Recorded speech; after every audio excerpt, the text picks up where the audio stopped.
What if you could talk to yourself? I mean, that's something I do quite regularly, but it's not actually you. It's your AI clone. Imagine this, someone can ask you a question and get an answer instantly without you being there. Imagine if there was literally a version of you thinking like you, speaking like you, available on demand. This platform lets you create an AI version of yourself. In this episode, we're not just scratching the surface, we're going straight into the questions that feel a little uncomfortable. Like, can you make your AI version better than you? Can it say things you never have? Could it misrepresent you or even lie? What are the limitations on this thing, and where do we draw the line between you and your AI? But also, what can we unlock with this? Guys, there are AI clones. I've just been talking to an AI clone of myself. That is crazy. Hello everybody, welcome back to Tilly Talks Tech. My name is Tilly, I am your host. What we're talking about today is like the epitome of crazy stuff that I like to talk about on this podcast. We're going to be talking about AI clones. Yes, you heard that right. We're there. Joining me is Dara, the CEO of Delphi, a brand new platform that lets you create an AI version of your own mind. Its whole purpose is to be like a representative of your mind. Like what? I'm not even exaggerating when I say, like, when I tried this, when I set this up earlier, I literally felt like I was having a conversation with myself. Without any further ado, we gotta learn all about this, where it came from, how it came to be. So I want to invite our guest to the podcast, Dara from Delphi. Welcome, Dara. Welcome to Tilly Talks Tech. Thank you for taking the time. How are you feeling today? Tilly, it's great to be here. I'm great. I'm here in San Francisco. It's hot for once. That is good news. That is good news. And Dara, you've made something crazy. Like, I've just hyped you up to the nines, which you haven't even heard yet. How do you feel about AI in general? What's your view on that? I mean, I got into AI in 2014 when the coolest thing that was happening was someone created a model that could tell whether Donald Trump was angry or happy based on his tweets. And that was really cool at the time. So like to just like think about how much has happened in 12 years, it almost feels like a Right. fever dream. Like it doesn't really feel real. It feels like we've entered a new reality. And Mhm. I think there's a lot of exciting things. I think there's a lot of concerning things. So I'm an optimist, but I think there's also like things that are valid to be afraid of. But I think you just got to not be distracted by the noise. So I like try to mute as much AI content from my Twitter feed as possible so that I can, Really? yeah. Oh, that's interesting considering you like are all part of like making it. Yeah, but there's just like a new toy every other week. And if you're That's fair. constantly like getting distracted by these toys, you're never actually going to build something useful. So I just try to think about, 5 years, where is this all going to be? And then build for that world, not for the Claude bot, Claude Opus, new model, not for that world. It's funny you talk about like entering this whole new like dimension with everything that's out all the time now. It is crazy. Like I couldn't agree more. It feels fully like a fever dream. And Yeah. I can't lie, I felt the same way when I tried out your stuff for the first time. Literally was tweaking out like 20 minutes ago. So before I get into any more of that, why don't you tell us what is Delphi? Like what is the origin story, how that came about, and what it's used for? Yeah, so in 2021, I had gotten early access to the GPT-3 developer list, and I started my first company, kind of tinkering with AI. And at the time, I was a solo founder, didn't really have any mentors, but I was reading a book about my grandfather, who was this larger than life entrepreneur in Iran before the revolution. He had 30,000 employees, but then he was kicked out of the country, came to the US with nothing, and built a life for us here in America. And I really wanted to get his advice and ask him, like, hey, what would you do in my situation? But that's not a question that a book can really answer. And he had had a stroke, so I couldn't ask him directly myself. But I, was playing around with LLMs, and I ended up fine tuning a model on his book so that I could talk to him and ask him questions and get perspective in his voice and his style and his reasoning. And that was obviously like very weird and like profound, and not necessarily because the information was so like deep, but rather, getting information from someone that you like trust kind of makes you adopt it a lot faster. And so that first startup got acquired, but that experience with my grandfather got me thinking about how we access other people. We can read books, read blog posts, watch a YouTube video, listen to a podcast, look at someone's LinkedIn profile, but you can't ask a question and really understand who they're about, like what they care about, what their experiences are, unless you have their in-person time. And so we started Delphi 3 years ago. We let people create a digital version of their mind, thinking about it like a new kind of artifact, the same way a book is an artifact, where you can experience someone through conversation. It can answer any questions about you, your knowledge, and pretty much make you available 24/7.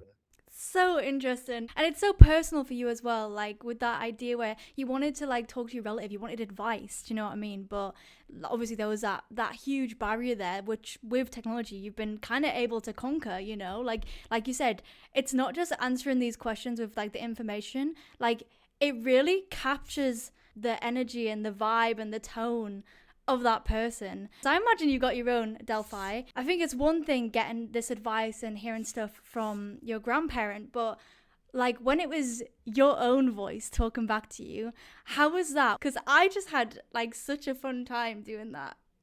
Yeah, I mean, I never listen to my own podcasts or any talks I do because it's just when you hear your own voice, you're like, oh, what is that? That's how Yeah, I right. sound. Uh, but it is a little weird. It's therapeutic. Some people will use it to talk to themselves. It is really more meant as like an external essence of like, hey, if you want to learn about Dara, you can talk to my Delphi, and customers, journalists, everyone talks to it. But then I think there's talking to a version of yourself that is almost like omnipresent. It remembers everything about your life, and it can kind of know you more than you know yourself. That's definitely an interesting experience. So cool. Like, I set this up. I mean, I'll have you talk through the process of how to set it up, but you can add stuff like in articles that have been written about you or podcasts that you've appeared on. So it takes all that information. And then when you ask it a question, it hits you with all that information you've learned.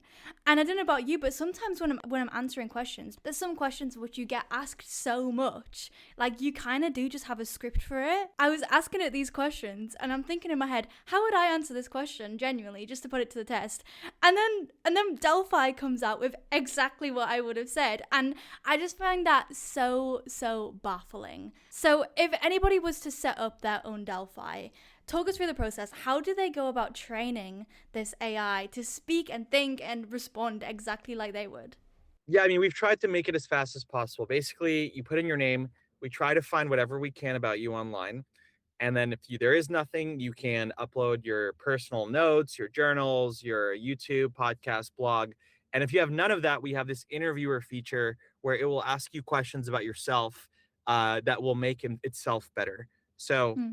the more investment you put into it, the better it's going to know you. But then if you ask it a question where it doesn't know how to answer, it'll say, I don't know. So it'll know the boundaries of its knowledge.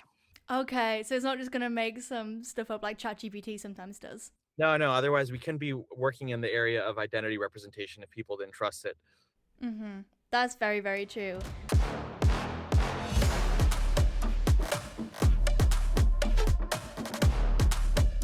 As this is Tilly Talks Tech, I have a lot of people who I feel like would be like really interested in how this is made. So what like coding goes into building like a clone? Yeah, I mean, our main focus is the mind. Like, how do you capture someone's mind? And the mind is a lot of things. It's temporal. The mind changes over time. Your favorite color 5 years ago might be different than your favorite color today, and we have to be able to track that. You Yeah. change who you are depending on who you're talking to, so it's contextual. The way I am with an investor is different than the way I am with a customer, which is different than the way I am with my family. Yeah. So our backend is really like a knowledge graph. Can I share my screen or no? Yeah, sure, go for it. I can show you what it looks like. This is loading my digital mind. I'm about to show you my mind, which Whoa! so this is like I upload all this data. We create this temporal knowledge graph that captures, when something has been uploaded, uh, what the context of the data is, and you can see this big kind of lump in the middle is Delphi because that's probably a big part of my life. Uh, so yeah, this is kind of how the backend is powered, and we have like a multi-model orchestration of agents that are on top of it on how to use it in conversation. That's so cool. So when we're training the AI, this is what's sort of being made while we're doing that. This is what's being created. Yeah, That is so cool. Can you see that on the dashboard? I haven't seen that part. it's not available publicly, but I can. It will be soon. So can you see like everyone who does Delphi? Can you see their little like I star can see little their world mind. that they made? I can probably see your What? mind. Wait. Hang on. What do you mean though? What could you do with that? What could you do with that information, or do you just leave Can't it? do anything. You're just chilling with like a library of minds. Library of Minds, the Library of Alexandria. What is the reaction that you get when you tell people, yeah, okay, I can make an AI clone. I've got digital minds. What do people say to that? I mean, when we started this company a month before ChatGPT, like no one understood what we were doing. And even after ChatGPT, people are like, this is dystopian, this is Black Mirror. What?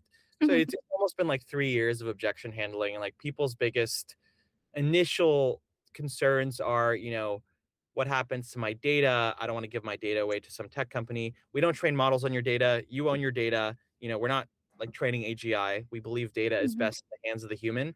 The Mhm. second is like, what if it says something wrong? Like, what if it hallucinates and makes me look bad and someone embarrasses me on Twitter? Spend a ton of time on guardrails. It will always say, I don't know, when someone asks it a question that's completely outside of its training data. And the last one is, what if this makes me seem inauthentic? And the way that we think about it is kind of what I said is it's an artifact of your mind. The same way a song or a painting or anything that you create that someone else can experience is an artifact. This is just a new kind of artifact that is interactive.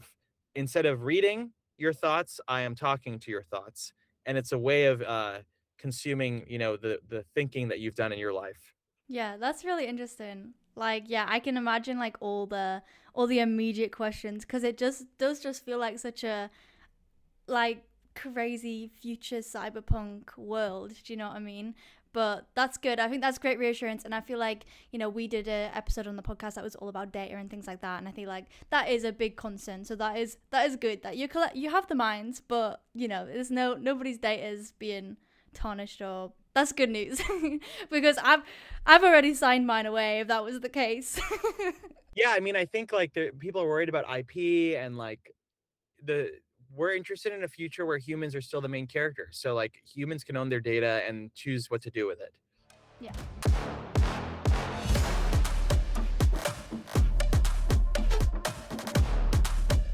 Okay, this is my quiz time for my millions of questions that came up in the Let's do it. last like couple hours. Okay, what are the limits that are set on Delphi? Like, could this be used in an unprofessional sense? Is my question. Like, because I find myself just talking to myself like on the daily, and I know that this is used for like a professional sort of like in a professional way.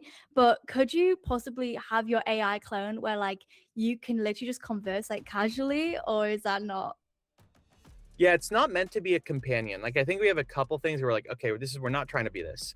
We're Mm-hmm. not trying to be fake characters. Like you can only create one of yourself, and there's like Yeah. verification and all these things. We're not trying to be like AI friends or companions.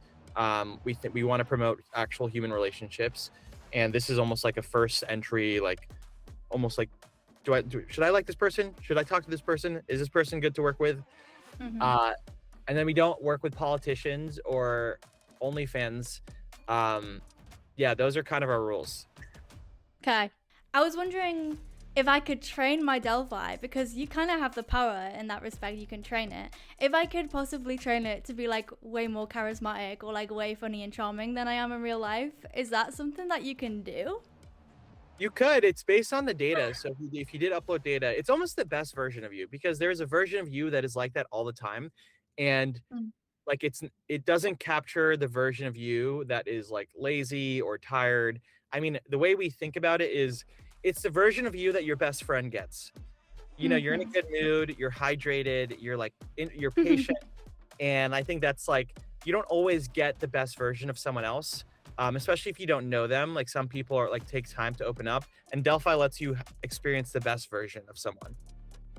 Yeah, interesting. So I could like really just be like risen up all these employers Yeah, potentially yeah, you from the could. comfort of my bed while I'm You could sleeping. while you're sleeping 24/7. That's so funny. So, what if we take it one step further? What if I like lied about something? Is there any sort of like fact checking that Delphi does, or could I tell Delphi, yeah, I did this, I climbed Mount Everest, and it'd be like, okay, you climb Mount Everest, or does it not work like that? This is a great problem that we need to solve. We haven't solved it yet. Ooh. It is so there's two ways you solve it. One is like fact checking where someone can just call you out and you just actually look worse for lying. Um, but like YouTube, when YouTube started, they had to build a similar system. People were uploading YouTube videos with content that wasn't theirs, and they ended up building a system that checked every YouTube video uploaded against a database of copyright material, so it could flag it immediately.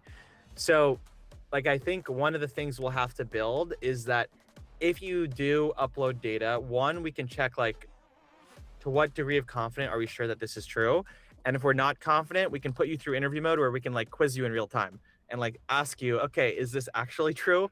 But we just haven't built that yet. Cool. And I saw like there's so many people on it now and stuff like that. There's so much to learn on there. It's actually so cool. And I guess you can kind of think of it as like, I mean, everybody used to get all the information from books and things like you say, and then we had access to Google, and that was like a big sort of advancement which nobody knew what to do with back when books were everywhere and everything. But then, you know, you adapt to Google, and this access, I feel like, is something that is amazing in this day and age. On the topic of like the first question I asked you, where it was like, you said that you definitely don't want to be like a companion or anything like that. I think you probably saw some of the crazy ChatGPT scenarios where, like, you know, people get a bit too attached to their AI bots, right? And I was wondering, if it was to kind of evolve into an unprofessional sense, why is it that you want to stick with the professional? Like, do you think that could be dangerous somehow? It's more just like my own values. I think when you work on a company 7 days a week, you want to create a future that you're excited about. And I'm not really excited about a future where humans are talking to AIs versus humans talking to humans. So I think like the Mm-hmm. best version of Delphi is like you have a Delphi and it can talk to every other Delphi in the world. And it can be like, these are the 5 people that you should probably like actually meet and learn from. And like, you don't need to worry about whether they're the right fit. I already did that work for you. Yeah, that's cool. Honestly, I think it's gonna be really good. Like, low-key, I'm gonna be on there like finding new podcast guests. I feel like that would be one thing where it'd be like Oh, I so like good that. for, That's a good one. wouldn't it? That's such a good use case. Delphi, it's out in the real world now. How are people using it? Are they using it how you wanted them to be using it? I mean, we have 2 groups of users. We have like the really famous people, you know, like Shetty and Gary Brecka and Arnold Schwarzenegger and all these people who are kind of using it as a new way of learning for their audience. These are people that people look up to and ask for advice. And then we have kind of the free tier use case, which is, hey, talk to my Delphi before our meeting. So it handles the repetitive questions and our conversation can be more in depth. Or, you know, you want to pick my brain, talk to my Delphi. You want to learn about me, talk to my Delphi. That's kind of the use case that we're excited about because like it's something that everyone can relate to. Resumes are boring, LinkedIn profiles are boring. Delphi is the way that humans represent themselves in the AI age. Yeah, definitely. Is there been any like stories of people using it where you're like, damn, I would have never thought to use it in that way, or oh, that's not quite what we're going for, or anything like that? I mean, in the beginning, for sure. I mean, we were pretty early, and so people were using it for like customer support and sales training and outbound sales and therapy. And, you know, this is just a product that can be used in so many things. And I think in AI, going back to what I said in the beginning of this call, there's a lot of shiny object syndrome. And I think the biggest edge you can have is just like your ability to say no and focus. That makes a lot of sense, 100%. When I was exploring the website, one of your users said, it has completely changed the game in terms of people having on-demand access to my mind, which is such a cool, crazy sort of statement, right? First of all, was that Matthew Hussey, who's a relationship expert, or was that his Delphi? That was Matthew. That was Matthew himself. Woohoo! Because it's like, you would know, right? Wouldn't know. But that's cool. So people are genuinely using this in their day to day, and you know, it's pretty new, but there's so many minds on there. Like I said, there's so much to explore, which I think is really cool. I wanted to learn like how does this work in the kind of economy, because Matthew, let's take him as the example, like he's a relationship expert in real life. Like I'm assuming people will pay for his expertise in the same way you would for like consultancy, for example. Like for me personally, I'm like a public speaker. So when I was speaking to my Delphi, it was clued up on all the things that I would be speaking about, right? Yep. When my Delphi knows this, is it like a possibility where people would just go to the Delphi to get the information? Basically, is it going to bypass the actual person, or are they able to monetize through it? And basically, is this going to be a whole new stream of income for people? We view it as a top of funnel. Like we don't think having a Delphi replaces the in-person experience. We actually think it makes it more valuable, and we have data to show that it proves. It's almost like when you watch someone's movie, you become a bigger fan of them. When you Yeah. read someone's book, you actually end up following them on Twitter and you're like, oh, this person actually has good things to say. So Delphi provides access in a way that kind of opens up the funnel a bit. And we have had people who have monetized their Delphi, and I think that could work in some ways.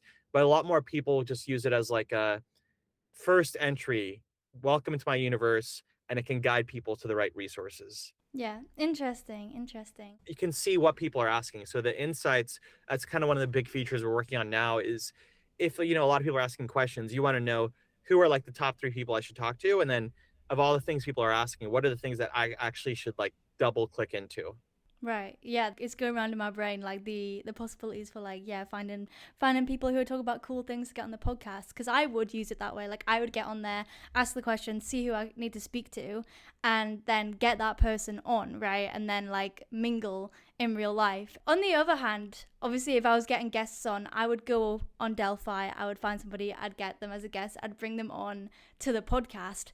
But could I train my Delphi to kind of interview myself, and could I train it the way I interview people and potentially interview myself? Yeah, I mean, we've had people interview their Delphis. We've never had someone where they had their Delphi interview them. So you could interview your Delphi, Cool. How would I go about that? call it, and start recording. Could I put that on a podcast episode? Yeah, yeah. It's so cool, but it yaps about my life so well though. Like it literally like actually blew me away, coming up with some things that even I forgot about just because it's out there on the internet. I have some quick fire questions for you. Let's do it. First one is, what is the biggest misconception people have about AI in your opinion? I think the biggest misconception is that the future is determined. And I say that because AI is changing so fast, and like the easiest thing to think is like, oh, every job is going to be automated, and like this is where the future is going. But I think like we can define what do we end up in the cyberpunk future? Do we end up in the Terminator future? Do we end up in like the utopian? We can actually decide that. Like it doesn't have to just be one way. And so yeah, that's why I think it's really useful as you think about AI is to like, okay, what is the best version of this technology in 5 years? It is free, it is fast, it is smarter than everyone in the world. What futures are possible with that? And then how can I be a part of making the future that I want? I think that is something that I think is important if we want to end up in the non-Terminator future. Yeah, I couldn't agree more. And like pretty much exactly what you just said is like a massive part and kind of how I end my presentations. And I always say like, no, we're not heading for inevitable dystopia. Like we're heading towards inevitable change, but within that you have a choice. And that's how the presentation ends. It's like, what do you want? What do you want? What do you want the change to be in the world? What do you see that future as? You know? Yeah, and it's harder. It's harder to like think about, okay, how do we end up in a future where it's not just like universal basic income, but universal basic meaning, where people like there are new things to do, and it just takes a little bit more thought, but we can get there with effort. How do you think AI will integrate in our lives in the future? I mean, again, there's the Black Mirror Wall-E future where we're all just like overweight because AI knows us so well, and we're just like in a never-ending feed of content. And I say no to that. I hope that TikTok and Reels are viewed as cigarettes on an airplane, where there was a point in time where we did that, and then it was like, oh, that's actually not what we want to do, and we changed it. So I'm hoping a future of minimal devices, presence in the real world. We're not scrolling because we're not so afraid of optionality. I think the reason we're on the internet is because the internet made the world bigger, more options, more people. And a lot of us kind of panic under optionality because we want to make sure that we choose the best thing. And the great thing about AI is it actually makes the world smaller. Instead of 6 billion options, AI will tell you, these are the options that you should really focus your time on. And obviously there's a trust building exercise where you have to trust the AI, but then once you do trust it, then you no longer have this optionality crisis, and you no longer have the need to scroll, and you're more okay just like doing what you're doing. So that's what I hope. Definitely. You strike me as the type of person who's like always like thirsty for new knowledge and things like that. And I find that really cool because now you've opened the doors for everyone else to have all this knowledge like so much more easy, you know? It was a platform that I created out of FOMO, literally wanting to know what other people thought and how I could get their advice. Yeah, because it's like, how cool is that? Like, we all are so trapped in our own little brains sometimes. Like, and everybody is, like, everybody in the world is. So it's so cool to be able to like tap into that. And obviously, like, everyone who signs up is allowing you access to their brain anyway. So it's like, it's just grateful to those people who want to share that wisdom, I think. So change is scary, but like you, I am a technology in general optimist. What would you say to the people who are struggling with the concept of AI integrated into our day-to-day lives? I would say be patient with yourself. Two pillars. Start with the end in mind. Don't get faded by the latest Claude bot or latest thread. All that is a distraction. Start with the end in mind and then follow your curiosity. The second thing is, I remember I met the first prompt engineer, and smart guy, but people on my team who just started prompting the last year knew more techniques than he did. And I say that because there really are no experts in this space. You could become the expert. Like even if as a beginner right now, you could end up discovering a use case of AI that no one else has thought of. So I think the most important thing is to have the beginner's mindset, and to really realize that like no one knows what is going to happen. No one. I don't know. Sam Altman. No one is an expert in this space. It is so unpredictable, and I think that can be empowering. Definitely. I think it's so cool. Like, we're definitely like going through so much change in that regard. Like, it used to be so traditional, whereas now there's so much access. And like you said, like, you can figure out anything. This whole journey started because you wanted to speak to your relative, and bang, now like people can have access to minds all over the world. I think that is just crazy. Like, you got to zone in on what's happening in your life, what is the change you want to see, and then help build it, because it's a lot easier now than it used to be to be able to go out, set your mind to something and achieve it, I think. Yeah. Yes. You just follow your curiosity. Have that childlike curiosity that we once all had. Awesome. Thank you, Dara. I'm going to actually take that with me into the next, like, hopefully forever. We should never lose our curiosity whatsoever. Thank you so much for talking to me and sharing with me Delphi, this incredible new, what do you call it, like a platform? Yeah, platform. Thanks It's like for a having me. messaging platform where you message yourself. Exactly. Or I'm gonna talk to your Delphi after this to see if I missed anything.